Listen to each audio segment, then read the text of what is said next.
सांगरंशाला west Tripura Lok Sabha चंबारनि पिरमुंग state BJP तांगनगो खलाइजाका कायसा कक्थुम पान्दा मानजाका state BJP vice president Papiya Dutta तै state BJP media incharge Sunit Sarkar आबहायकेन आसालनि कक्थुम पान्दाव कक साका हास्टेनि BJP vice president Papiya Dutta 12 हाक्तर जुदा जुदा नायकल मुंनि सामुं खलायमानो तै कांग्रेसनि नायकल नायरक सकांनि सिमिनो केबुंगै कक सामानि हिनै आसालनि कक्थुम पान्दाव बीजेपीनि वाइस प्रेसिडेंट पापिया दत्तनो कारिबो मानजाका BJP media incharge Sunit Sarkar आज আমি এখানে আমার দলের একজন সহসভানেত্রী হিসেবে না একজন নারী যে নারীর স্বাভিমান থাকে যে নারীদের অনুভূতি থাকে যে নারীর সম্মান থাকে তাদের একটি আওয়াজ হয়ে আজ আমি এখানে বসেছি। আমরা প্রত্যেকেই জানি যে এই ভারতবর্ষ ঝাঁসি রানী লক্ষ্মীবাইয়ের ভারতবর্ষ, অহল্যাবাইয়ের ভারতবর্ষ, জিজা মাতার ভারতবর্ষ এবং বিদুষী নারীদের জন্মের কারণে হয়তো কবিকে পর্যন্ত লিখতে হয়েছিল যে বিশ্ব সংসারে যা কিছু সৃষ্টি চির কল্যাণকর অর্ধেক তার করিয়াছে নারী অর্ধেক তার নয়। এই ভারতের নারী সর্বদা শিক্ষিতা ছিলেন, সম্মানিয়া ছিলেন। তাই আমরা যখন নারী দেখি, মহিলাদের সঙ্গে কথা বলি, প্রতিটি মহিলার মধ্যে দেবী দুর্গা, আদ্যাশক্তি মহামায়া ছবি দেখি, রানী লক্ষ্মীবাইয়ের ছবি দেখি, অহল্যাবাইয়ের ছবি দেখি। এটাই ভারতবর্ষের সংস্কৃতি, এটাই ভারতবর্ষের পরম্পরা যে শিব যখন এই ধরাধামে আসেন, শিব শক্তি ছাড়া সব বলে আমরা বিবেচিত করি। আজকে দিনে দুর্ভাগ্য যে ধরনের একটি সুমহান ঐতিহ্য আমাদের এই ভারতবর্ষে থাকার পরও আজকের দিনে বলতে হয় যে লোকসভা নির্বাচন যত দিন এগিয়ে আসছে ভারতবর্ষের যশস্বী প্রধানমন্ত্রী নরেন্দ্র মোদীজির প্রতি এই দেশের আস্থা, এই দেশের বিশ্বাস, এই দেশের মানুষের স্নেহ ভালোবাসা যত বৃদ্ধি পাচ্ছে, বিরোধী বিশেষ করে কংগ্রেস এবং কমিউনিস্ট তাদের যে মানসিক অবস্থা বলা যায়,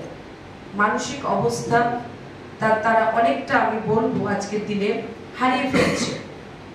তাই একের পর এক বিভিন্ন রকম আপত্তিজনক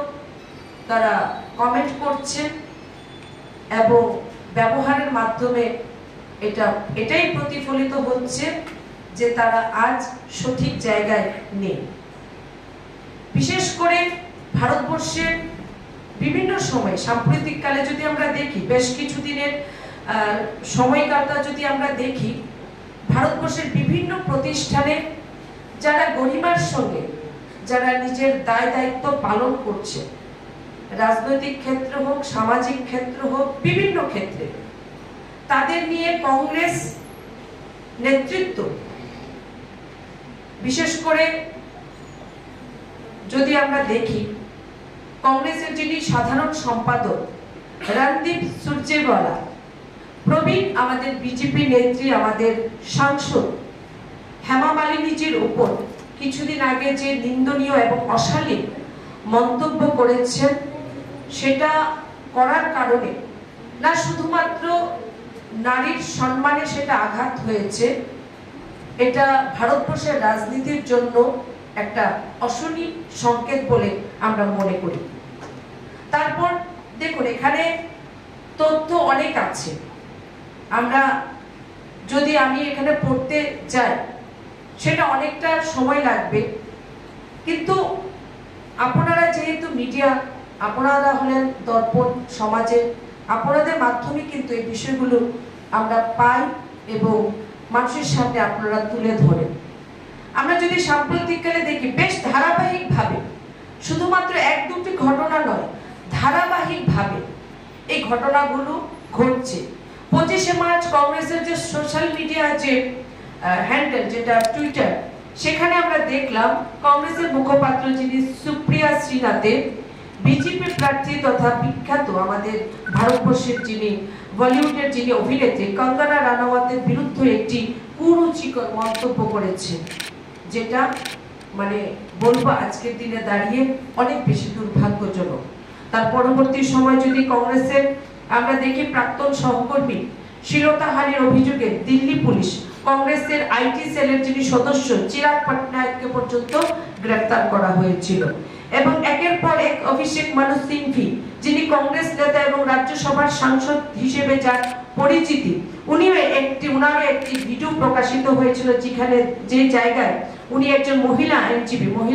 আইনজীবীকে উনি বিচারক হওয়ার প্রলোভন উনি দিচ্ছিলেন এবং পরবর্তী সময় সেটা রাজ্যসভায় যখন অভিষেক মানু সিংভিজিকে যখন কংগ্রেস থেকে পাঠানো হয় তখন উনি সেটা ওই জায়গায় যখন কেস করা হয় সেটা হাইকোর্টে উনি জানান যে ওই মহিলার সঙ্গে ওনার মীমাংসা হয়ে গেছে। রাজাখরা আগলনি সিমপ্রনমনি ককথুম চিনি খরাং।